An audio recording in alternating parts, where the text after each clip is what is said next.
يهده الله فلا مضل له ومن يضلله فلا هادي له وأشهد أن لا إله إلا الله وحده لا شريك له وأشهد أن محمدا عبده ورسوله يا أيها الذين آمنوا اتقوا الله حق تقاته ولا تموتن إلا وأنتم مسلمون يا أيها الذين آمنوا يا أيها الناس اعبدوا ربكم الذي خلقكم من نفس واحدة وخلق منها زوجها وبث منهما رجالا كثيرا ونساء واتقوا الله الذي تساءلون به والأرحام إن الله كان عليكم رقيبا يا أيها الذين آمنوا اتقوا الله وقولوا قولا سديدا يصلح لكم أعمالكم ويغفر لكم ذنوبكم ومن يطع الله ورسوله فقد فاز فوزا عظيما أما بعد فإن خير الحديث كتاب الله وخير الهدي هدي محمد صلى الله عليه وسلم وشر الأمور محدثاتها وكل محدثة بدعة وكل بدعة ضلالة وكل ضلالة في النار. وقال تعالى: أعوذ بالله من الشيطان الرجيم وما أرسلناك إلا رحمة للعالمين সূরা আম্বিয়া আয়াত 107 عن أنس ابن مالك رضي الله تعالى عنه قال قال رسول الله صلى الله عليه وسلم لا يؤمن أحدكم حتى أكون أحب إليه من والده وولده والناس أجمعين رواه البخاري যাবতীয় প্রশংসা আল্লাহ রাব্বুল আলামিনের জন্য, যার ঐকান্তিক মেহেরবানিতে সঠিবাড়ি নতুন বাজার জামে মসজিদে আজকের জুমার খুতবা ও সালাত আদায়ের উদ্দেশ্যে যে আল্লাহ রাব্বুল আলামিন আমাদেরকে একত্রিত হওয়ার সুযোগ দান করেছেন, সে আল্লাহ সুবহানাহু ওয়া তাআলার দরবারে কৃতজ্ঞতা আদায় করছি। আলহামদুলিল্লাহ। দরুদ ও সালাম বিশ্ব মানবতার মুক্তির দূত, মহাবিপ্লবের মহানায়ক, যার আনিত আদর্শকে বাস্তবায়ন করার লক্ষ্যেই আমাদের সার্বিক প্রয়াস মুহাম্মদুর রাসূলুল্লাহ সাল্লাল্লাহু আলাইহি ওয়াসাল্লামের প্রতি যাবতীয় দরুদ ও সালাম। প্রিয় উপস্থিতি, আজ জুমার খুতবার আলোচ্য বিষয় সিরাতুর রাসূল সাল্লাল্লাহু আলাইহি ওয়াসাল্লাম ও আমাদের জীবনের শিক্ষাসমূহ। রাসূল সাল্লাল্লাহু আলাইহি ওয়াসাল্লামের সিরাহ, তার জীবনী, এবং এই জীবনী থেকে আমাদের শিক্ষা কি, কিভাবে রাসূলের সিরা দিয়ে আমরা আমাদের জীবনকে ঢেলে সাজাবো, ব্যক্তি, পরিবার, সামাজিক, রাজনৈতিক জীবনের প্রতিটি ক্ষেত্রে কিভাবে রাসূল সাল্লাল্লাহু আলাইহি ওয়াসাল্লামের সিরাতকে অনুসরণ করব, আজকের জুমার খুতবায় উক্ত বিষয়ে কোরআন ও সুন্নাহর নিরিখে এক তাত্ত্বিক আলোচনা উপস্থাপন করার চেষ্টা করব ইনশাআল্লাহুল আজিজ। রব্বিশরাহ লি সাদরি ওয়া ইয়াসসির লি আমরি ওয়াহলুল উকদাতাম মিন লিসানি ইয়াফকাহু কওলি। প্রিয় উপস্থিতি, এই বিষয়টি নির্বাচন করা এবং এর গুরুত্ব বোঝাটা সবার আগে আমাদের জন্য বেশি জরুরি। যে রাসূল সাল্লাল্লাহু আলাইহি ওয়াসাল্লামের সিরাত, তার জীবনী কেন আমাদের জন্য এত প্রয়োজন। কোন জিনিসের যদি গুরুত্ব আমরা অনুধাবন করতে পারি, সেই জিনিসটাকে মেনে চলা আমাদের জন্য সহজ হয়ে যায়। যে জিনিস আমাদের কাছে যত বেশি গুরুত্বপূর্ণ, সেই জিনিসের কদর আমাদের কাছে সবচেয়ে বেশি। আর যে জিনিস গুরুত্বপূর্ণ নয়, যে জিনিস মূল্যায়ন প্রাপ্ত নয়, যে জিনিসের বেনিফিট খুব একটা বেশি নয়, তার গুরুত্ব এই সমাজের মানুষ দিতে চায় না। মানুষ ওই জিনিসকে মূল্যায়ন করে যার গুরুত্ব সবচেয়ে বেশি। আপনি আপনার জীবনে যত কর্মে লিপ্ত আছেন, এর মধ্যে একটা গুরুত্বপূর্ণ আপনার কাজ আছে যেটা না করলে হবে না। প্রতিনিয়ত একটা কাজ থাকে যে এই মাসে এইটা কাজ না করলে হবে না। এজন্য অফিস ছুটি নেওয়ার প্রয়োজন হলে আপনি অফিস ছুটি নেবেন। আপনার ব্যবসা প্রতিষ্ঠান বন্ধ করা প্রয়োজন হলে আপনি ব্যবসা প্রতিষ্ঠানকে বন্ধ করে দিবেন। কেন? জিনিসটা আমার ব্যবসার চেয়েও গুরুত্বপূর্ণ, জিনিসটা আমার চাকুরির চেয়েও গুরুত্বপূর্ণ। তাহলে গুরুত্ব শব্দটার গুরুত্ব বোঝাটা আমাদের জন্য বেশি গুরুত্বপূর্ণ। আমরা যদি না বুঝি যে সিরাত আমাদের জীবনে কতটা গুরুত্বপূর্ণ। একজন ডক্টরের যখন আমরা অ্যাপয়েন্টমেন্ট নেই সাক্ষাতের নির্দিষ্ট সময়ে, আমরা কিন্তু ডক্টরের প্রত্যেকটা শব্দ চয়নকে গুরুত্বপূর্ণ মনে করি এবং ডাক্তারের প্রত্যেকটা প্রেসক্রাইবকে আমরা আমাদের জীবনে অনুসরণ করাটাকে একটা চিরধার্য বাধ্যতামূলক কাজ হিসেবে মনে করি। এমন কোন পেশেন্ট, এই লোকটা ঘুমাচ্ছে মনে হয়, জি তন্দ্রা এসেছে, একটু সোজা হয়ে বসেন, হেলান দিয়েন না কেউ, এই বাচ্চাটা হেলান দিয়েছে, কেউ হেলবেন না। রাসূলুল্লাহ সাল্লাল্লাহু আলাইহি ওয়াসাল্লামের সিরাহ কেন গুরুত্বপূর্ণ? গুরুত্ব শব্দটার আপনাকে আমি একটু গুরুত্ব বোঝাচ্ছি। যে বিষয়টা আপনার কাছে অতীব গুরুত্বপূর্ণ, আপনি সটিবাড়িতে হাইওয়ের পাশে 5 কাঠা জায়গা কিনেছেন, 15% জায়গা কিনেছেন, তো এটার দলিলে যখন আপনি স্বাক্ষর করবেন, এই স্বাক্ষরটা ওই নির্দিষ্ট উত্তরে, দক্ষিণে, পূর্ব, পশ্চিমে কার জায়গা আছে এটা উল্লেখ করে সবকিছু চূড়ান্ত বিবেচনা করে এরপর তো আপনি সিগনেচারটা করবেন কেনা অথবা বিক্রি করার সময়। তাহলে এই 10 পৃষ্ঠার একটা দলিল আপনার কাছে অনেক গুরুত্বপূর্ণ। কেন? কেননা এর ভ্যালু অনেক বেশি।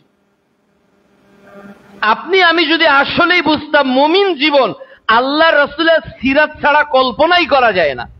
একজন মানুষ নিঃশ্বাস নিবে এবং নিঃশ্বাস ছেড়ে দিবে, এই দুইয়ের মাঝে যত সেকেন্ড সময় আছে, এত সেকেন্ড সময় সে অনুধাবন করত যে আমাকে রাসূলের সিরা অনুযায়ী এটা করতে হবে।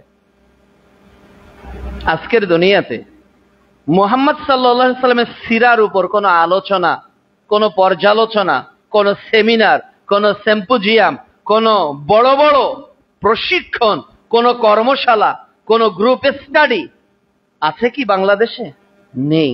রাসূল সাল্লাল্লাহু আলাইহি সাল্লামের সিরাতের উপর, আল্লাহ রাসূলের জীবনীর উপর, অথচ তিনি যে সময়ে পৃথিবীতে আগমন করেছেন সেই সময়টাকে আইয়ামে জাহিলিয়াতের যুগ বলা হয়। আর তার জীবনগাথা 23 বছর, এই যুগটা এত স্বর্ণের যুগে পরিণত হয়েছে যে এরকম যুগ কিয়ামত অবধি আর কখনো আসবে না। তাহলে এই মানুষটার জীবন কিভাবে অতিবাহিত হয়েছিল? মক্কার অলিতে গলিতে, মদিনার অলিতে গলিতে, তায়েফে, হুদাইবিয়াতে, খন্দকে, বদরে, এই পুরো লাইফ স্টাইলকে স্টাডি করা, এটাকে অ্যানালাইসিস করা, এটাকে রিসার্চ করা নিজের জীবনে, এটা আমাদের জন্য ফরজে আইনের উপর বড় ফরজ। কেননা আমাদের লাইফ স্টাইল, আমাদের অ্যাক্টিভিটিস, আমাদের মুভমেন্ট, এই সব কিছুর একটা আইডিওলজি রয়েছে, একটা ফিলোসফি রয়েছে। আমরা আমাদের হাত, চোখ, পা, পুরো অ্যাক্টিভিটিসকে একটা ফিলোসফির আলোকে গড়িয়ে তুলি। কিছু কাজ আমাকে মন থেকে ভালো লাগে, কিছু কাজ আমি সামাজিকতার কারণে করি, কিছু কাজ আমি লোক দেখানোর কারণে করি, আর কিছু কাজ আমি ভালোবেসে করি। অনেকে দেখবেন কিছু কাজ বাধ্য হয়ে করে, সমাজ তাই করতে হয়, সামাজিকতা তাই আসতে হয়, সামাজিকতা তাই মেনটেন্স করে চলতে হয়। কিন্তু মুহাম্মদ সাল্লাল্লাহু আলাইহি সাল্লাম যে সমাজে এসেছিলেন, এই সমাজটা ছিল সবচেয়ে বর্বর, অসভ্য, মারামারি, হারাহানি, কাটাকাটি, এমন কোন হিয় কর্ম নেই যে কর্মটা আইয়ামে জাহিলিয়াতের যুগে হতো না, সংগঠিত হতো না। তাহলে আমাদের কি উচিত নয় যে আজকের সবচেয়ে বড় প্রয়োজন যে আমাদের প্রত্যেককেই সিরাতকে অনুসরণ করা? আজকের একবিংশ শতাব্দীর এই চ্যালেঞ্জকে আপনি মোকাবেলা করবেন কিভাবে? বর্তমান একবিংশ শতাব্দীতে অনেক চ্যালেঞ্জ চলছে, মনুষ্যত্বের, আধুনিকতার, অর্থনীতির, রাজনীতির, ভূরাজনীতির, আন্তর্জাতিক, এই যে সব চ্যালেঞ্জ আমরা মোকাবেলা করতেছি, এই চ্যালেঞ্জগুলোর মোকাবেলার ম্যান্ডেটরিটা কি? এটার মানদণ্ডটা কি? আমরা কিসের আদলে চ্যালেঞ্জ করছি? একজন একটা জায়গা দখল করে আছে, কিন্তু আপনি চ্যালেঞ্জ করলেন যে ওই জায়গাও দখল করে থাকতে পারবে না। তো চ্যালেঞ্জের আসলে মাপকাঠিটা কি বলেন তো? যে আমার কাছে এর এভিডেন্স, আমার কাছে এর খতিয়ান, আমার কাছে এর মানে রিয়েল যে দলিলটা থাকা দরকার, এটা আমার কাছে আছে। তুমি বাবা জায়গা বেড়া দিয়ে ঘেরো আর ইট দিয়ে ঘেরো আর আরো কিছু প্রাচীর নির্মাণ করো, এটা তোমার টিকবে না। এই যে সেলফ কনফিডেন্স, তাহলে ওই লোকটাকে আপনি চ্যালেঞ্জ ছড়ে দিতে পারতেছেন, তুমি টিকবে না। দুনিয়ার ক্ষেত্রে যেমন আমরা চ্যালেঞ্জ ছড়ে দেই, একবিংশ শতাব্দীর এই চ্যালেঞ্জকে মোকাবেলা করার জন্য এমন একজন আদর্শকে, এমন একজন জীবনী গাথার ইতিহাসকে কি এই পৃথিবীতে আবার আবির্ভাব করা উচিত নয়? তার আদর্শের, তার সিরাতের, তার জীবনী গাথার ইতিহাসকে কি আবার পর্যালোচনা করা উচিত নয়, যাতে একবিংশ শতাব্দীর সব চ্যালেঞ্জকে মুহাম্মদ সাল্লাল্লাহু আলাইহি সাল্লামের আদর্শ একাই মোকাবেলা করতে পারে? এই মেন্টালিটিটা কি মুসলমানদের মধ্যে গ্রো করা উচিত না? যে একবিংশ শতাব্দীর যত চ্যালেঞ্জ আছে মোকাবেলা করার জন্য কে যথেষ্ট? অনলি প্রফেট মুহাম্মদ সাল্লাল্লাহু আলাইহি সাল্লামের আদর্শ একাই যথেষ্ট, আর কাউকে লাগবে না। কোন ব্যক্তিকে লাগবে না, কোন মতবাদকে লাগবে না, কোন সায়েন্টিস্টকে লাগবে না, কোন ফিলোসফারকে লাগবে না, কোন রিসার্চারকে লাগবে না, কাউকে লাগবে না। এই একবিংশ শতাব্দীর যত চ্যালেঞ্জ আছে সব চ্যালেঞ্জ মোকাবেলা হবে কার? সিরার আদর্শে, মুহাম্মদ রাসূলুল্লাহ সাল্লাল্লাহু আলাইহি ওয়াসাল্লামের সিরার আদর্শ। এই কনফিডেন্স কি আমার আছে? এই কনফিডেন্সের হাই লেভেল লাগবে। পৃথিবীতে যে যেটাই কথা বলুক, রাসূল সাল্লাল্লাহু আলাইহি ওয়াসাল্লামের সমপর্যায় না হলে ওটা পৃথিবীতে লাস্টিং করবে না। দ্বিতীয় কথা হলো এই যে বর্তমান যে বিশ্বে অপসংস্কৃতির জয় জয় কারবার চলছে, এই অপসংস্কৃতির পরিবর্তে একটা সুস্থ সাংস্কৃতিক জীবন, একটা সুন্দর সুসভ্য সংস্কৃতি আনায়নের জন্যই মূলত আমাদের সিরার অনুসরণ বা সিরাতের আলোকে নিজের জীবন ঢেলে সাজানো জরুরি। আজকের পৃথিবীতে যত ধ্বংস, যত হত্যা, এর পরিবর্তে একটা সমাজ হবে, যে সমাজটা হবে নিরাপত্তায় পরিপূর্ণ, যে সমাজটা হবে আস্থায় পরিপূর্ণ। ধ্বংস হত্যার পরিবর্তে আস্থা ও একটা নিরাপত্তার সমাজ বিনির্মাণে আমাদের উচিত রাসূল সাল্লাল্লাহু আলাইহি ওয়াসাল্লামের সিরাতকে নিজের জীবনে মেনে চলা। আজকের সমাজে যে অসামাজিকতা চলছে, এই অসামাজিকতার পরিবর্তে একটা সুস্থ সমাজ, একটা সুস্থ পরিবার, একটা সুস্থ সমাজের যতগুলো কাঠামো সামাজিকতার ভাষায় রয়েছে, এই সব কাঠামোকে সুস্থ করতে গেলে একজনের সামাজিক স্টাইলকে মেনে চলতে হবে, তিনি মুহাম্মদ সাল্লাল্লাহু আলাইহি ওয়াসাল্লাম। অনুরূপভাবে পঞ্চমত, আজকের পৃথিবীতে যে অপরাজনীতির অপব্যবহার এবং প্রভাব চলছে, এই রাজনীতিকে যদি জবাবদিহিতামূলক এবং দল প্রার্থীবিহীন একটা খেলাফতের আদর্শে আমরা নিয়ে যেতে চাই, সেখানেও প্রয়োজন মুহাম্মদ সাল্লাল্লাহু আলাইহি সাল্লামের সিরাত। অর্থাৎ পৃথিবীতে যত প্রবলেম ফাইন্ড আউট করা হবে, এটার only and third only solution come from prophet Muhammad সাল্লাল্লাহু আলাইহি ওয়াসাল্লাম।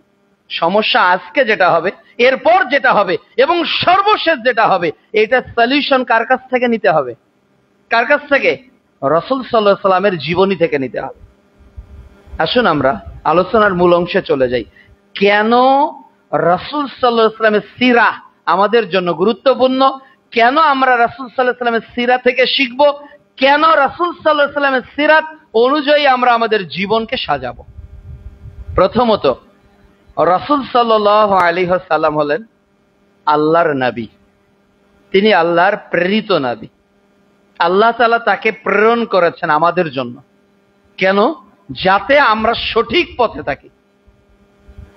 একটা মানুষকে আল্লাহ পাঠাচ্ছেন এমন পরিবেশে, এমন সমাজে, এমন জাতিতে, যে মানুষ যদি তার সিরাকে গ্রহণ করে তাহলে ওই জাতিটা সভ্য জাতিতে পরিণত হবে। ওই জাতিটা হত্যা ছেড়ে নিরাপত্তায় চলে আসবে। ওই জাতিটা অপসংস্কৃতি ছেড়ে প্রকৃত সংস্কৃতির দিকে আসবে। ওই জাতিটা অসামাজিকতা ছেড়ে প্রকৃত সামাজিকতা গ্রহণ করবে। ওই জাতিটা মানুষের জন্য বেশি কল্যাণকামী হবে। এজন্য আল্লাহ তাআলা মনোনয়ন দিয়ে তাকে একেবারে টোটাল প্রিপারেট করে আমাদের কাছে পাঠিয়েছেন। এমন না যে তিনি হঠাৎ করেই নবী। তাকে জন্মের পর থেকে তিনি আল্লাহ তাআলা তৈরি করেছেন, আল্লাহ তাকদিরে তার যেভাবে রেখেছিলেন। মুহাম্মদ সাল্লাল্লাহু আলাইহি সাল্লাম এমন একজন ব্যক্তি যার সিরাতের পূর্বে এবং পরে কখনো শিরিক স্পর্শ তার করে নাই। যার পূর্বে এবং পরে, তিনি নবুয়ত প্রাপ্তের পূর্বেও শিরিক করেননি, পরে তো প্রশ্নই ওঠে না। এমনকি একদা বাইতুল্লাহ কাবা ঘরের সামনে তার চাচা বলল, বেটা মোহাম্মদ, তোমার কাপড়টা তুলে তুমি মাথায় বাঁধো। মুহাম্মদ সাল্লাল্লাহু আলাইহি সাল্লাম চাচার কথায় যখনই কাপড়টা মাথায় বেঁধেছে, সঙ্গে সঙ্গে তিনি বেহুশ হয়ে পড়ে গেছেন। তাহলে একটা ছোট্ট বালককে আল্লাহ তাআলা প্রিপারেট করছেন। তিনি চলে যাচ্ছেন মক্কা থেকে ব্যবসার উদ্দেশ্যে। চাচাদের সাথে মাঝপথে আটকিয়ে দেওয়া হলো, বলা হলো, এই যুবক কে? তো চাচা আবু তালেব বলছে যে এটা আমার বেটা। বলছে, তুমি মিথ্যা বলছো, এটা তোমার বেটা কখনোই না, তুমি মিথ্যা বলছো, এর বাবা মারা গেছে, জীবিত নেই। আবু তালেব অবাক হয়ে বলে, হ্যাঁ আমি তার চাচা, সে আমার ভাতিজা। বলে, হ্যাঁ এখন তুমি সত্য বলছো। বলে, তুমি কিভাবে জানলে যে এর বাবা মারা গেছে? তখন তিনি বলছেন, তিনি ছিলেন তাওরাতের পণ্ডিত, তিনি বলছেন যে আমি দেখতেছিলাম এই কাফেলার সঙ্গে এই ছোট্ট বালকটিকে আসমানের খণ্ডগুচ্ছ মেঘ ছায়া দিচ্ছিল, আর যেদিকে তিনি যাচ্ছিলেন গাছগুলো তাকে নুইয়ে সেজদা দিচ্ছিল। তুমি তাকে সামনের দিকে নিয়ে যেও না, ওটা ইহুদিদের রাষ্ট্র, ওরা ওকে পেলেই হত্যা করবে। তখন তার চাচা তাকে দ্রুত একজনের সাথে মক্কায় পাঠিয়ে দিলেন। তাহলে রাসূল সাল্লাল্লাহু আলাইহি সাল্লামকে আল্লাহ তাআলা নবী হিসেবে, এই মানব জাতির কল্যাণ শুভাকাঙ্ক্ষী হিসেবে সবচেয়ে পছন্দ করে যাকে নির্বাচন করেছেন, যার 23 বছরের প্রত্যেক সেকেন্ডে, প্রত্যেক মিনিটে, যার ঘুম, খাওয়া, শোয়া, বিবাহ, বৈবাহিক সম্পর্ক, মানুষের সঙ্গে মুআমালাত, মুআশারাত, প্রত্যেকটাকে আল্লাহ তাআলা মানব জাতির জন্য উত্তম, সর্বোত্তম নমুনা হিসাবে আল্লাহ বাধ্যতামূলক ফরজ করে দিয়েছেন। আর কোন ব্যক্তি আছে যার সিরাত জন্মের পর থেকে এরকম? কাকে মেনে চলে নিজের জীবনকে সাজাবেন, সিরাত আগে জানুন। তাহলে আল্লাহ তাআলার নবীকে প্রেরণ করেছেন, পৃথিবীর আর কোন নেতাকে, পৃথিবীর আর কোন রাষ্ট্রনায়ককে, পৃথিবীর আর কোন ক্ষমতাশীলকে, পৃথিবীর আর কোন লয়ারকে, পৃথিবীর আর কোন আইনজীবীকে আল্লাহ মনোনয়ন দিয়েছেন কি? দেন নাই। দিয়েছেন কাকে? কেবল মুহাম্মদুর রাসূলুল্লাহ সাল্লাল্লাহু আলাইহি ওয়াসাল্লামকে। আল্লাহ একজনকে মনোনয়ন দিল, আর বাংলাদেশের মানুষ একজনকে কেয়ারটেকার করলো, পাকিস্তানের একজন করলো, এরপর আমেরিকার একজন করলো, ব্রিটেনের একজন করলো, কানাডার একজন করলো। আচ্ছা, যাকে আল্লাহ মনোনয়ন দিয়েছে এই মানুষটা মানবতার জন্য কল্যাণকর হবে, এই মানুষটার আইডিওলজি মানবতার জন্য কল্যাণকর হবে, এই মানুষটার ফিলোসফি মানুষের জন্য কল্যাণকর হবে, নাকি যাদের বিষয়ে আল্লাহ কিছুই বলেনি ওরা জান্নাত পাবে কি জাহান্নাম পাবে ওরা নিজেও জানে না, এই মানুষটার সিরাত, এই মানুষটার জীবনী মানুষের জন্য উপকারী? এটা সহজ ইকুয়েশন নাকি এটা অনেক হার্ড? হ্যাঁ, এটা কি অনেক হার্ড? এটা কি হায়ার ম্যাথ নাকি এটা কেমিস্ট্রি নাকি বায়োলজির মতো অনেক কঠিন সাবজেক্ট? না, এটা তো একেবারেই সহজ একটা বিষয়। যে মানুষটাকে আল্লাহ মনোনয়ন দিয়ে বললেন যে তোমরা বিশ্বের মানুষ, এনাকে আমি নবী করে পাঠালাম, তোমরা তার অনুসরণ করো। আর একজনকে আপনি মেনে চলছেন যার বিষয়ে ওহী তো দূরের কথা, যার বিষয়ে প্রথম আসমান পর্যন্ত কিছু পৌঁছে যায়নি, আপনি আমি তার আদর্শের আজকে অনুসারী। প্রিয় উপস্থিতি, 2 নাম্বার, তার উপর ঈমান যে আনবেন এটা হলো আপনার পার্ট অফ ইসলাম, এটা ইসলামের একটা অংশ, তার উপর ঈমান আনা। আরকানুল ইসলাম, ইসলামের যে 5টা স্তম্ভ আছে, প্রথম স্তম্ভই কি?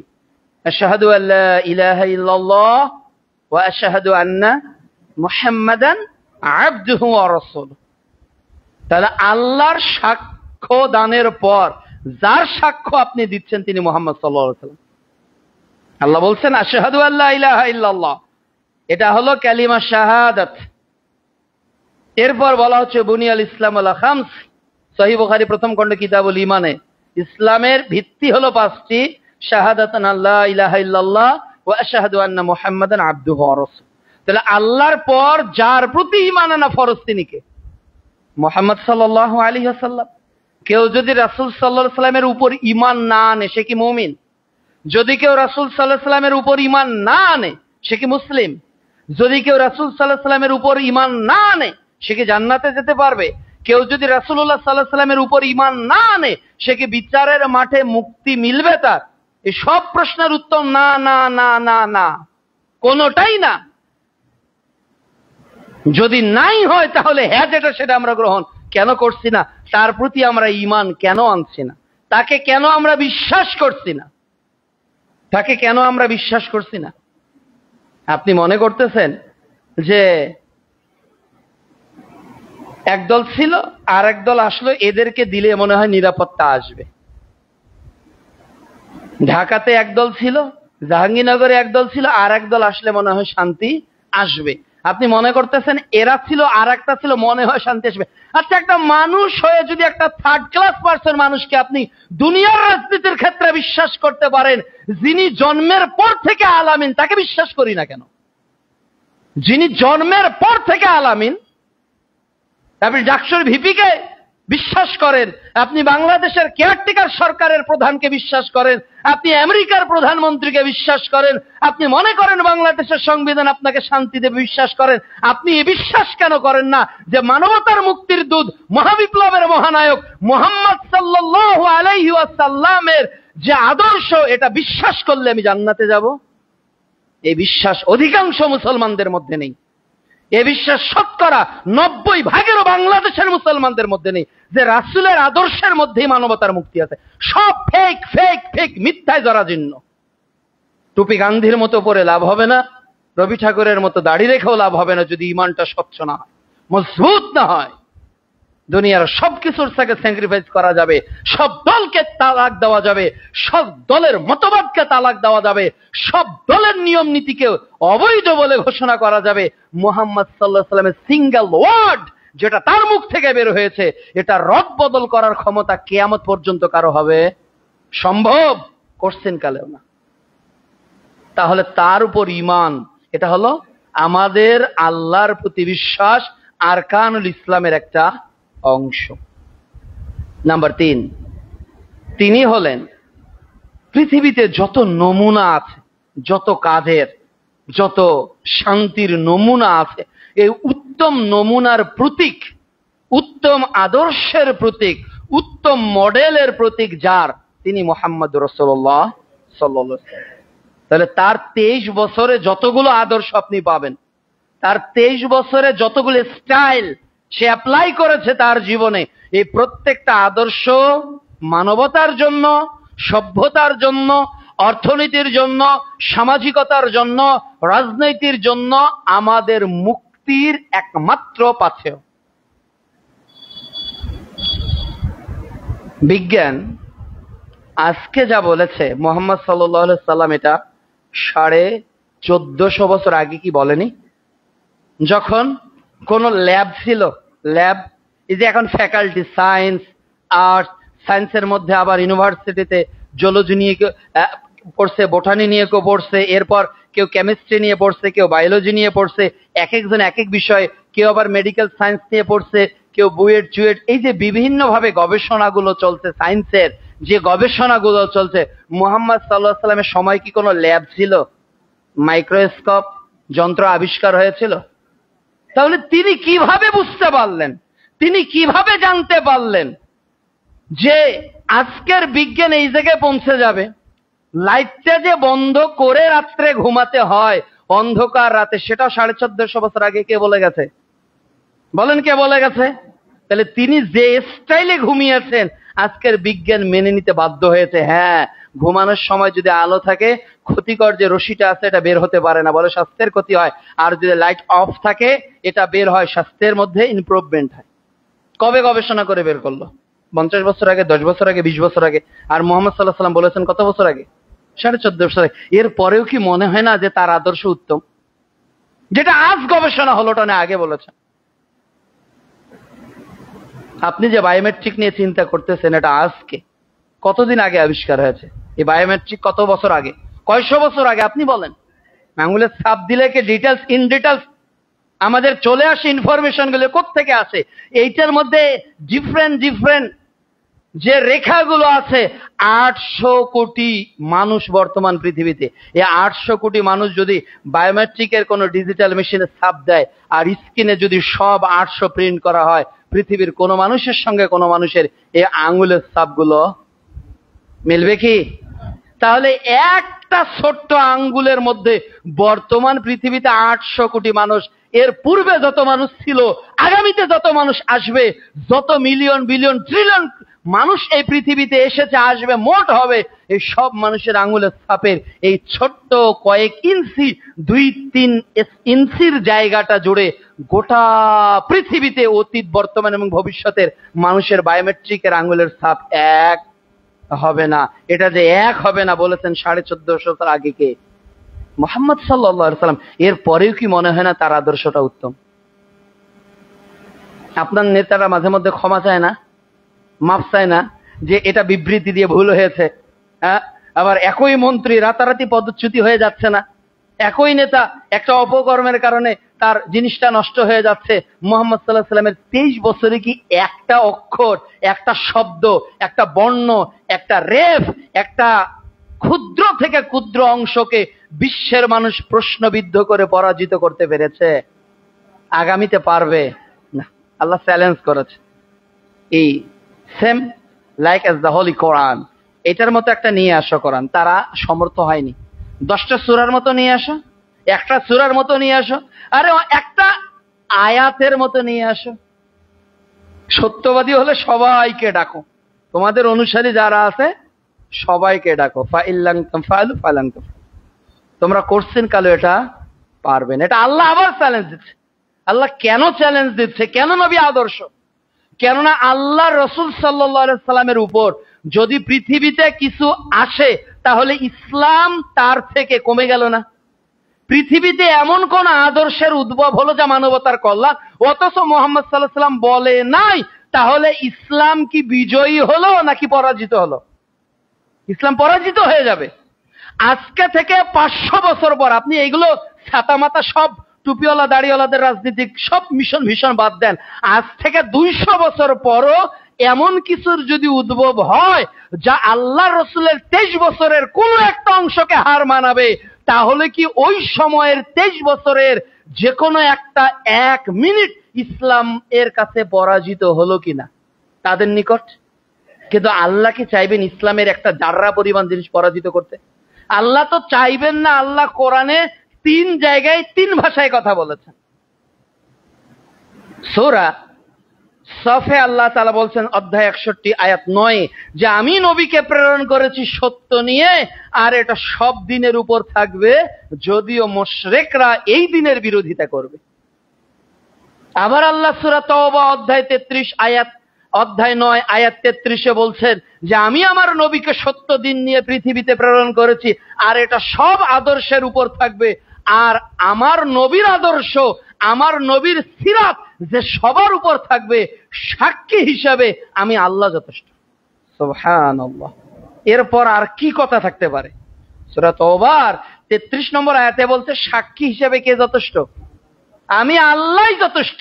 সূরা ফাতহ অধ্যায় 48 আয়াত 28-এ আল্লাহ একই কথা বলছেন যে সাক্ষী হিসাবে আমি আল্লাহই যথেষ্ট। আল্লাহ যদি তার নবীর আদর্শকে পৃথিবীতে সবার উপর বিজয়ী করে, তাহলে এমন কোন সিস্টেম পৃথিবীতে আসবে না যা নবীর আদর্শকে হার মানাতে পারে।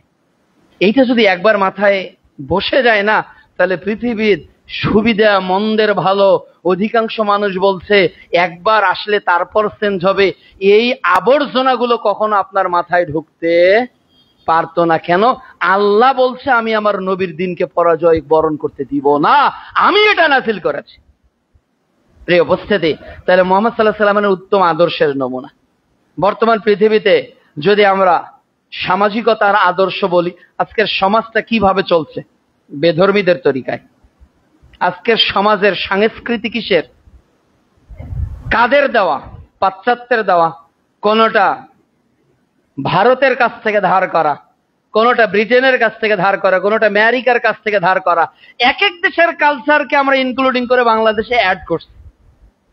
এটা নাকি সভ্যতা, এটা নাকি আধুনিকতা। এই সভ্যতা কি লাস্টিং করছে?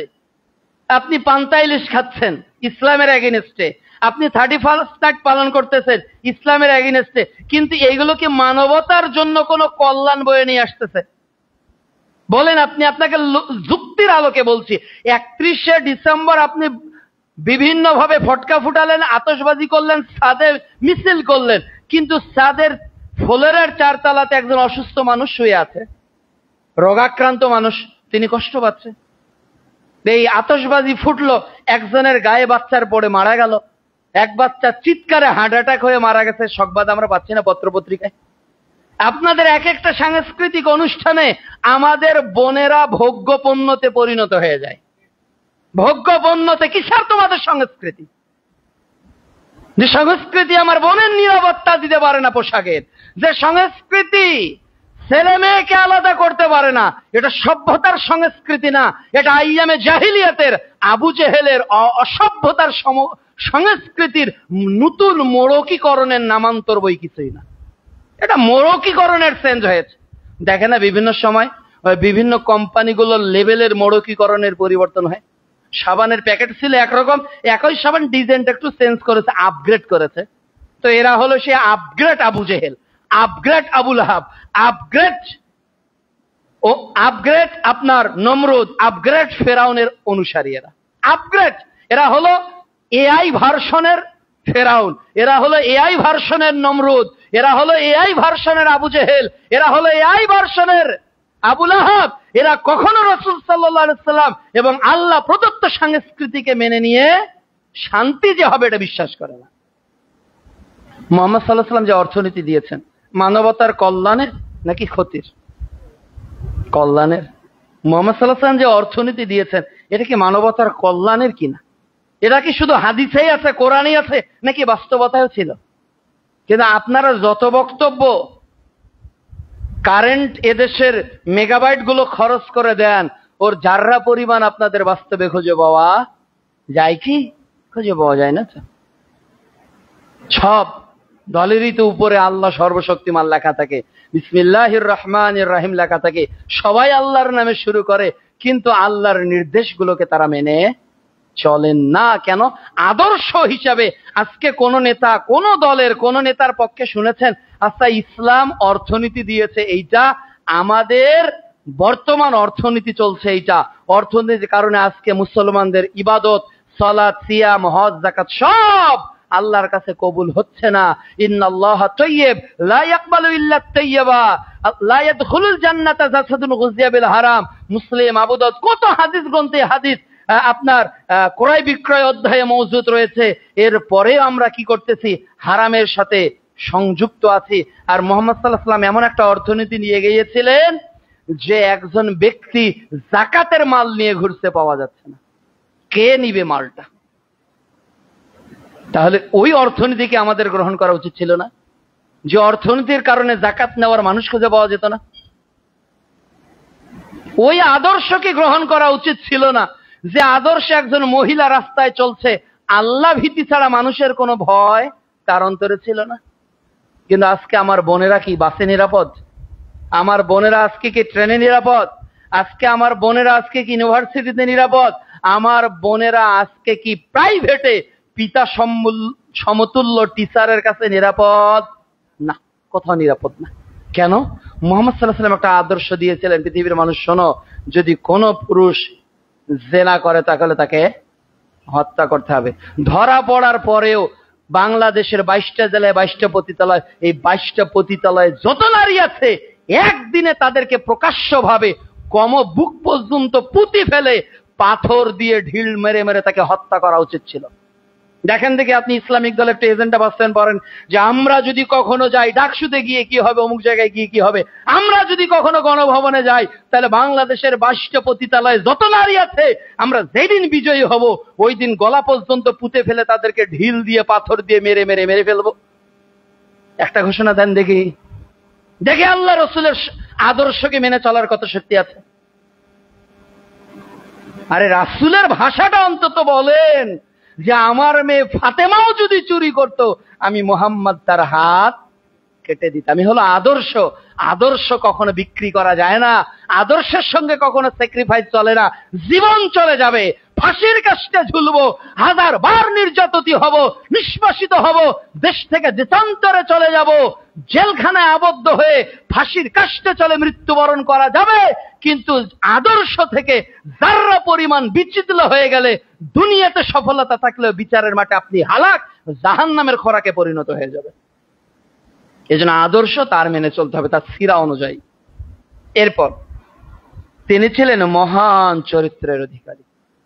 তার চরিত্র, তার জীবনের যে আখলাক, এটা ছিল সবার সেরা। এই জীবনীটা আমরা পড়ে দেখিনি। মুহাম্মদ সাল্লাল্লাহু আলাইহি ওয়াসাল্লামের আখলাক গুলো কোথায় কোথায় শ্রেষ্ঠ? যদি বলা হয় যে 10টা পয়েন্ট একটু বলেন তো ভাই, যে মুহাম্মদ সাল্লাল্লাহু আলাইহি ওয়াসাল্লামের আখলাক কোথায় কোথায় উত্তম ছিল, কোন কোন জায়গাটা বেশি ইম্পর্টেন্ট আপনি মনে করেন যে রাসূল সাল্লাল্লাহু আলাইহি ওয়াসাল্লামের এই জায়গাটার চরিত্র অনেক সুন্দর? এমন 10টা জিনিস যদি আপনাকে লিখতে বলা হয়, আসলে কি আপনার ডায়েরিতে লিখতে পারবেন 10টা পয়েন্ট? আমি আপনাকে মনে মনে লিখতে বললাম, আপনি বাসায় গিয়ে লিখুন। আমি যতটা পয়েন্টের উপর আলোচনা করব, 9টা পয়েন্টের উপর আলোচনা করব, প্রত্যেকটা পয়েন্টে আপনি 10টা করে সাবটাইটেল দেন তো। এই যে আদর্শ, আপনি 10টা আদর্শ দুনিয়াবি বলে আল্লাহ রসুলের আদর্শ এটা উত্তম লিখেন, আজকে বাসায় গিয়ে করবেন। রাসূলুল্লাহ সাল্লাল্লাহু আলাইহি ওয়াসাল্লাম নমুনা সর্বোত্তম, এই 10টা নমুনা নিয়ে বস্তা পচা 10টা নমুনার উপর এটাকে বিজয়ী করেন তো। আল্লাহ রাব্বুল আলামিন বলছেন সূরা কালাম অধ্যায় 68 আয়াত 4, ওয়া ইন্নাকা লাআলা খুলুকিন আযীম। আযীম আল্লাহ তাআলার একটা সিফাত না, আযীম। এই সিফাতটা কার চরিত্রের ক্ষেত্রে তিনি ব্যবহার করছেন? মুহাম্মদ সাল্লাল্লাহু আলাইহি ওয়াসাল্লামের। এটা চিন্তা করতে পারবেন? আযীম আল্লাহর নাম, আর আল্লাহ বলছেন খুলুকিন আযীম, তিনি মহান চরিত্রের অধিকারী। তাহলে তার চরিত্রের তুলনীয় কোন চরিত্র পৃথিবীতে ছিল না, থাকবেও না। এই চরিত্রের মানুষটার চরিত্র কেমন ছিল, তার লাইফ স্টাইল, পারিবারিক জীবনে স্বামী স্ত্রীর কি আচরণ করেছিলেন স্ত্রীর সাথে, স্ত্রী কি আচরণ করেছিলেন মুহাম্মদ সাল্লাল্লাহু আলাইহি ওয়াসাল্লামের সাথে, তিনি কিভাবে বালকদের সাথে কথা বলতেন, তিনি কিভাবে মানুষদের সাথে আচরণ করতেন, তিনি কিভাবে ব্যবসা বাণিজ্য করতেন, তিনি কিভাবে সাংসারিক জীবনকে অতিবাহিত করেছেন, চরিত্রের মাধুর্যতা তার কত পরিপূর্ণ ছিল। অথচ আজকে যারাই রোল মডেল, যারাই আমাদের আদর্শ, তাদের চরিত্র কি পূর্ণাঙ্গ সুস্থ মনে হয় আপনাদের? কেউ বিকলাঙ্গ, কেউ বুদ্ধি প্রতিবন্ধী, নানা প্রতিবন্ধী, কেউ এখন তওবা করে ভালো, আগে খুব খারাপ ছিল, কালিমা, চরিত্রের হাজারো অপরাধে জরাজীর্ণ ছিল, কিন্তু মুহাম্মদ সাল্লাল্লাহু আলাইহি সাল্লামের আদর্শ, মুহাম্মদ সাল্লাল্লাহু আলাইহি সাল্লামের আখলাক এমন। আয়েশা রাদিয়াল্লাহু তাআলা আনহা বলছেন যে তোমরা কি কোরআন পড়োনি?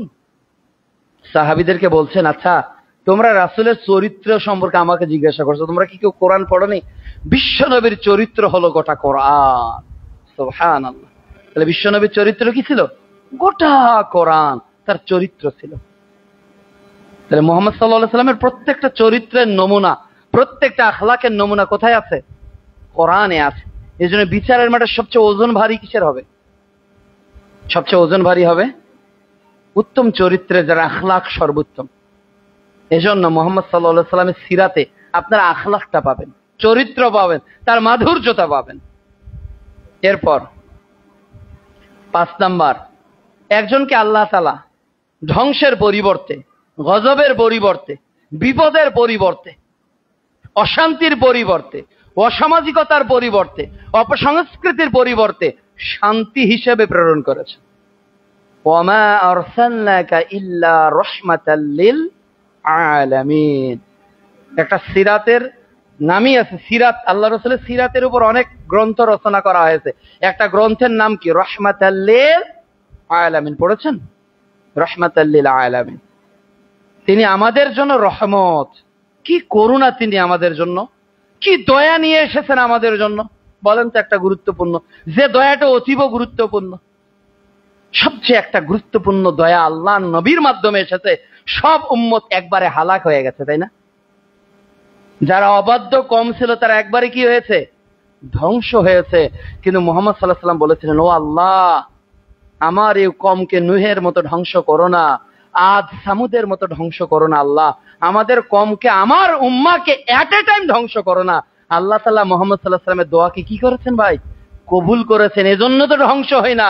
সুনামি হয়ে একটা অঞ্চল ধ্বংস হয়, ভূমিকম্প হয়ে একটা অঞ্চল ধ্বংস হয়, কিন্তু আমি যদি আপনার বিপর্যয়ের অধ্যায়ের যত হাদিস আছে কুতুবে সিত্তায়, এগুলো যদি একত্রিত করি, আমরা মুসলমান যে পরিমাণ পাপ করি, ও জুমার দিনে হলে আমরা ধ্বংস হয়ে যাব। কিন্তু ওই যে দোয়া করেছে আমাদের জন্য আপনার নবী, এই জন্য কি নবীর উপর আজকে জুমার দিন কয়বার দরুদ পড়েছেন বলেন তো? আজকে কয়বার পড়েছেন? মনে মনে উত্তর দেন। সাল্লাল্লাহু আলাইহি সাল্লাম কয়বার বলেছেন? আল্লাহুম্মা সাল্লি আলাইহি আল্লাহুম্মা বারিক আলাইহি কয়বার বলেছেন? এরপর আল্লাহুম্মা সাল্লি আলা মুহাম্মাদ ওয়া আলা আলি মুহাম্মাদ কামা সাল্লাইতা আলা ইব্রাহিম ওয়া আলা আলি ইব্রাহিম ইন্নাকা হামিদুম মাজিদ। আল্লাহুম্মা বারিক আলা মুহাম্মাদ ওয়া আলা আলি মুহাম্মাদ কামা বারাকতা আলা ইব্রাহিম ওয়া আলা আলি ইব্রাহিম ইন্নাকা হামিদুম মাজিদ। কতবার পড়েছেন আপনি? উত্তর দিয়ে এখন গণেন তো। তাহলে সিরাতের সঙ্গে কি আমাদের কমিউনিকেশন আছে? নাই। কেন? এই সিরাতের গুরুত্ব আপনি বোঝেন না। আপনি বোঝেন যে বুয়েট, কুয়েট, টুয়েট, চুয়েটে চান্স পেলে আমার সন্তান কি হবে, আমার সন্তান মেডিকেলে চান্স পেলে কি হবে, আমার সন্তান ক্যাডেটে চান্স পেলে কি হবে, আমার সন্তান ক্যান পাবলিকে চান্স পেলে কি হবে, আমার সন্তান লায়ন্সে চান্স পেলে কি হবে, আমার সন্তান যদি কেমিস্ট্রি নিয়ে পড়ে তাহলে তার ভবিষ্যৎ কি হবে, আমার সন্তান যদি কম্পিউটার সায়েন্স নিয়ে পড়ে তাহলে কি হবে। কিন্তু আমার সন্তান যদি সিরা নিয়ে বেড়ে ওঠে, তার যে ঠিকানা জান্নাত হবে, এই স্বপ্নটা আজকের পিতামাতারা দেখে না। পিতামাতারা দেখে না, তার আদর্শ নেই। এজন্য তো আপনি বৃদ্ধাশ্রমে আপনার ঠিকানা, এজন্য তো বিবাহ হওয়ার পর আপনি রিজেক্টেড সম্পদ হয়ে যান। আপনি হওয়ার কথা সবচেয়ে দামি, আপনি হওয়ার কথা সবচেয়ে মূল্যবান, আপনি হীরার থেকেও দামি আপনি বাপ, আপনি মানিকের থেকেও দামি আপনি মা। আপনাকে সন্তান চামড়া কেটে দিয়ে জুতা দিবে যে মা এটার উপর তুমি চলো। বর্তমান জুতা বাজারে পাওয়া যাচ্ছে না।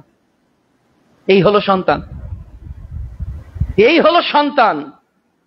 নিজের ছেলে মেয়ে কান্নাকাটি করবে, হাউমাউ করে কাঁদবে, পা জড়িয়ে কাঁদবে, এর পরেও যুবক বলবে না আমার বাবা মা ঘুমিয়ে আছে, যতক্ষণ ঘুম থেকে জাগেনি, যতক্ষণ তারা খায়নি, ততক্ষণ তোমরা খাবে না। আপনি তো এত দামি হওয়ার কথা ছিলেন, আপনার সন্তান আপনাকে কটু কথা কেমনে বলছে?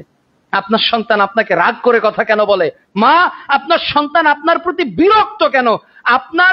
আপনি পিতা, আপনার সন্তান আপনাকে ভালো লাগে না কেন? কেন আপনার সন্তান রু আচরণ করে কেন? আপনার সন্তানের জীবনে রাসূলের 23 বছরের সিরাত নাই, 23 বছর নাই। যদি থাকতো তাহলে সে জানতো যে রাহমাতাল লিল আলামিন পিতামাতার জন্য কি চাদর বিছিয়ে দেওয়ার কথা বলেছে। শুধু চাদর না, এমন শব্দ যাতে আমরা প্রনাউন্সিয়েশন না করি যেটা উফ উফিউ, এবং কি করব, রহমতের চাদর বিছিয়ে দিব আর দোয়া করব, রব্বির হামহুমা কামা রব্বায়ানি সগীরা। দোয়া আসে অন্তর থেকে। বিগত জীবনের কথাগুলো বলে পিতামাতার জন্য দোয়া করতে মন চায়, একা একা ভাবতে মন চায়, এই তো আমার পিতা যে আমাকে হাত ধরে হাঁটা শিখিয়েছে, এই তো আমার পিতা যে আমাকে খাবার মুখে তুলে দিয়েছে, এই তো আমার চামড়া ঢিল হয়ে যাওয়া মা, এই তো আমার একটু অসুস্থ হয়ে যাওয়া মা। আজকে মা আমার কাছে অনেক প্রিয়, মায়ের প্রস্রাব বিছানায় পড়ে। আজকে মা আমার কাছে অনেক প্রিয়, মায়ের মাথাটা একটু সমস্যা, মা একটা কথা বললে পরের আমার বিপক্ষেই কথা বলে, মায়ের বিরুদ্ধে আমি অবস্থান নিয়ে নেই। সন্তান হয়ে কেন নিচ্ছি? আমি মায়ের মূল্যায়ন করতে পারি না, আমি বাবার মূল্যায়ন করতে পারি না। আমি আমার সন্তানকে যত ভালোবাসি, আমার যিনি পিতামাতা তাকে আমি এত মূল্যায়ন করি না কেন? আমার সিরাত, আমার রাহমাতাল লিল আলামিনের সিরাত আমার মধ্যে নাই। সব ক্ষেত্রেই, ব্যবসায়ীরা তার কর্মচারীর ক্ষেত্রে, বস তার অধীনস্থদের ক্ষেত্রে, একজন মুনিব তার যে অধীনস্থ আছে তার ক্ষেত্রে, সবাই দেখবেন রুও আচরণ করতেছে। ওই লোকটা হাঁটুতে হাত দিয়ে আছে, এই যে পিছনে, জি, অনেকে হাঁটুতে হাত দিয়ে আছেন, হেলান দিবেন না, এই যে হেলান দিয়ে আছেন, জি, হেলান দেওয়া যাবে না। কথাটা তো আমার না যে আমি দিনাজপুর থেকে এসে, রংপুর থেকে এসে যে আব্দুল্লাহ, মানে এটা ন্যারেশন ফ্রম আব্দুল্লাহ, বিষয়টা তো এমন নয়। এটা বলেছেন মুহাম্মদ রাসূলুল্লাহ সাল্লাল্লাহু আলাইহি ওয়াসাল্লাম। হাঁটুতে খুতবা, হাঁটু ধরে খুতবা শুনতে নিষেধ করেছেন মুহাম্মদ সাল্লাল্লাহু আলাইহি ওয়াসাল্লাম। তন্দ্রা নিয়ে খুতবা শুনতে নিষেধ করেছেন মুহাম্মদ সাল্লাল্লাহু আলাইহি ওয়াসাল্লাম। তিনি বলেছেন তন্দ্রা, নিদ্রা না, তন্দ্রা। মনে হচ্ছে একটু চোখটা বন্ধ হলো আবার খুললো, এটা যদি মনে হয়, আবু দাউদের হাদিস, আপনি উঠেন, বাইরে যান, চোখে পানি দেন, না হলে স্থান ত্যাগ করেন। এখানে বসে আছেন, পিছনে যান, পিছনে আছেন, সামনে, স্থান পরিবর্তন করবেন, কিন্তু পিছনের লোকটা সামনে আসতে পারবেন না। এ হাদিস নিষেধ যে ডিঙিয়ে আসা যাবে না, কিন্তু তন্দ্রা হলে স্থান পরিবর্তন করার হাদিস আবার আবু দাউদে মওজুদ আছে। কাজে আপনি স্থান পরিবর্তন করেন। কিন্তু এই সুন্নত আমার জীবনে গোটা বাংলাদেশের প্রায় সব বিভাগ, সব ডিস্ট্রিক্টে আলোচনা করেছি, কিন্তু জুমার সময় মেজাজি কারণে যে আমার তন্দ্রা আসলে স্থান পরিবর্তন করবো, এটা হাদিসের আমল। আপনি ঘুমাবেন, একটু পর জেগে, একটু পর জেগে মনে আপনার এই কন্ট্রোলের বাইরে, out of control, slip, you're out of control, আপনার নিজের কন্ট্রোলের বাইরে চলে যাচ্ছে। সতর্ক, সাবধান হওয়া দরকার। এরপর 6 নম্বর হলো তিনি কোমল আচরণের ছিলেন। আচরণটা অনেক কোমল ছিল, এমন কোমল ছিল, আল্লাহ বলছে সূরা আল ইমরান অধ্যায় 3 আয়াত 159 যে ফাবিমা রাহমাতিম মিনাল্লাহি লিনতা লাহুম, আল্লাহর অনেক অনুগ্রহ যে আপনাকে আমি নরম আচরণের করেছি, অনেক সুন্দর আচরণের করেছি। আপনার আচরণটা রুও না, কর্কশ না, অনেক বেশি মানে রিয়াক্ট না, অ্যাংরি রিয়াক্ট না, অনেক বেশি স্মুথ, অনেক বেশি সফট বিহেভ ছিল মুহাম্মদ সাল্লাল্লাহু আলাইহি সাল্লামের। একজন কাফেরের সঙ্গে তার আচরণ কত সুন্দর ছিল, একজন বেদিনের সাথে তার আচরণ কত সুন্দর ছিল।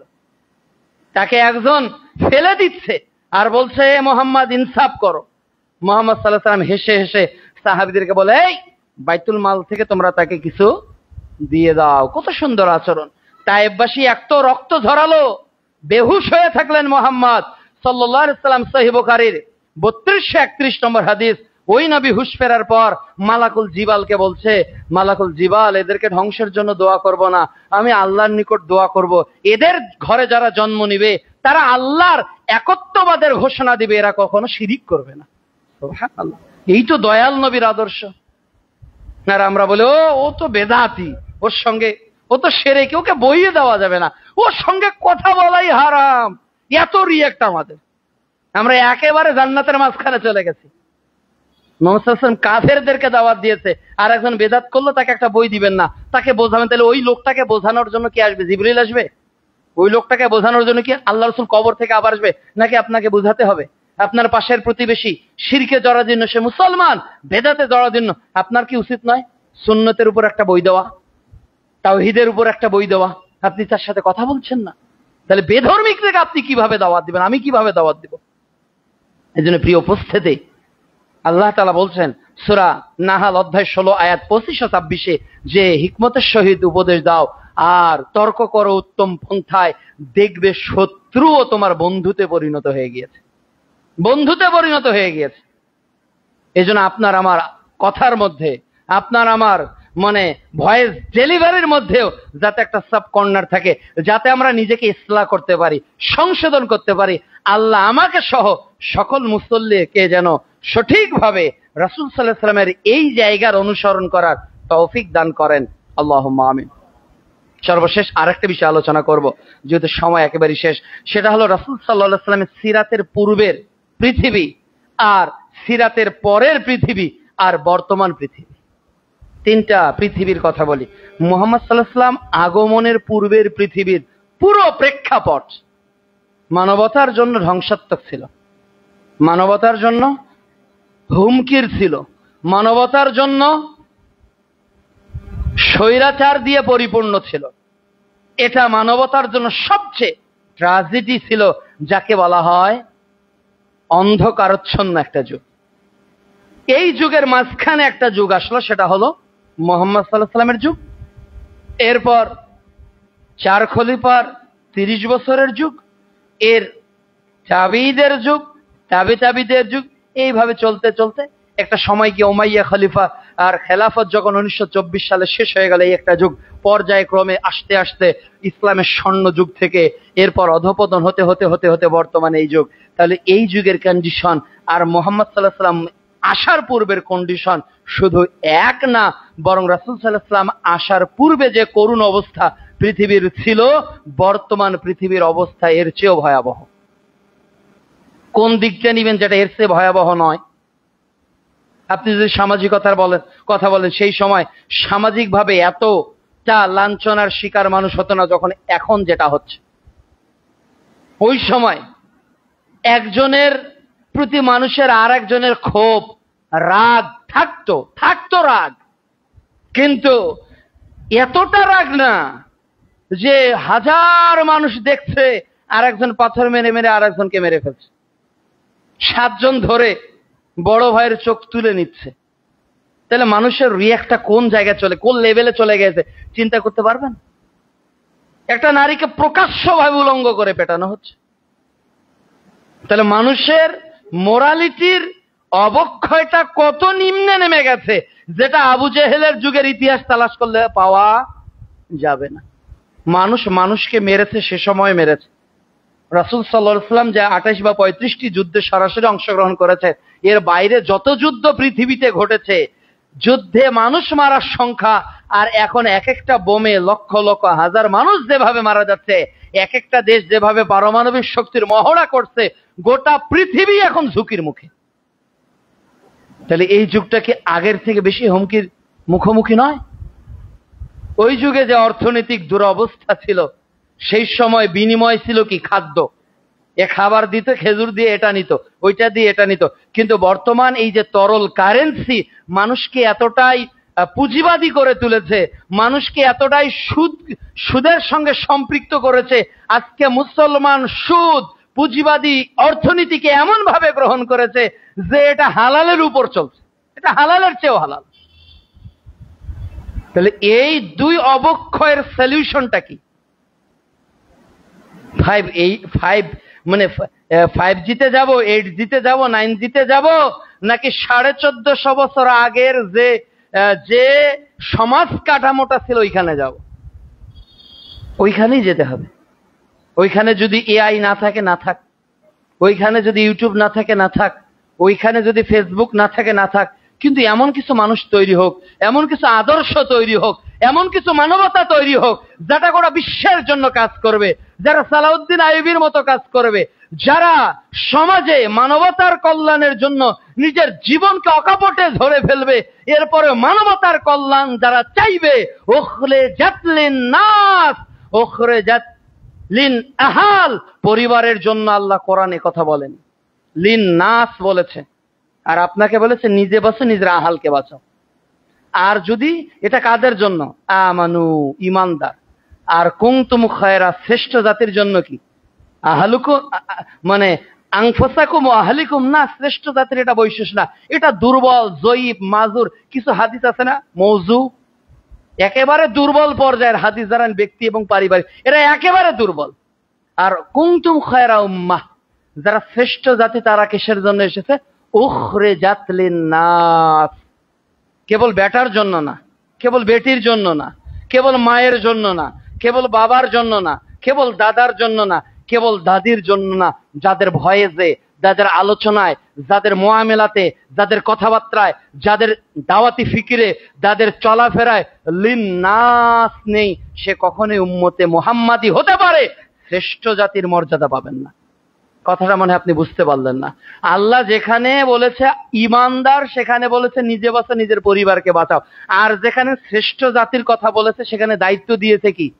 লিন-নাস, তার মানে পরিবারের, মা বাবার লিন-নাস নিয়ে কাজ করতে হবে। এই যে মসজিদটা নির্মাণ হয়েছে কিসের জন্য? লিন-নাস, সব মানুষের যাতে খায়ের হয়, তাই না, মঙ্গল হয়, এজন্য একটা সেমিনার করা হচ্ছে সব মানুষের জন্য, কোন একটা সিরাতের প্রোগ্রাম করা হচ্ছে সব মানুষের জন্য। আলহামদুলিল্লাহ, গতকালকে আমরা একটা প্রোগ্রাম করেছি রংপুর মেডিকেলে। আমার জীবনে রংপুর মেডিকেলে অনেক প্রোগ্রাম করেছি, কিন্তু এত পরিমাণ মেডিকেল স্টুডেন্ট কখনোই ছিল না। কয়েকশো হবে, তাই না ভাই?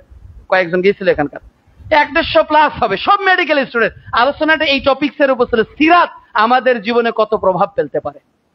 সবাইকে ওয়াদা করেছি, তোমরা যারা এখানে কয়েকদিন পরই বিসিএস ক্যাডার হয়ে এমবিবিএস ডাক্তার হবে, প্রত্যেকটা চেম্বারকে শুধু স্বাস্থ্য উন্নতির চেম্বার বানিও না, বরং তোমাদের প্রত্যেকটা চেম্বার যাতে আল্লাহ রসুলের সিরাত দিয়ে পরিপূর্ণ হয়ে যায়। আপনাদেরকেও বলবো যে আপনারা যারা আজকে সিরাতের এই গুরুত্ব বুঝলেন, আপনার আমার চলনে বলনে চাহনিতে কর্মে যাতে মানবতার কল্যাণ থাকে। মুহাম্মদ সাল্লাল্লাহু আলাইহি সাল্লাম যেমন উম্মার নবী ছিলেন, আপনি আমি যাতে আগামী 20 বছর হয়তো বাঁচবো, 10 বছর হয়তো বাঁচবো, কত টাকার প্রয়োজন, কয়টা বাড়ির প্রয়োজন, আর কয়টা গাড়ির প্রয়োজন, আর কত ব্যাংক ব্যালেন্স প্রয়োজন, এগুলো সব ফুল স্টপ হয়ে যাবে। আমি রংপুরে যে বাসায় থেকে, ওর পাশের কয়েক গজ সামনে 1 কোটি টাকা দিয়ে প্লট কিনেছে, দরজা জানলা এখনো কমপ্লিট হয়নি, সেভাবে ওঠেনি, দুনিয়া থেকে চলে গেলেন।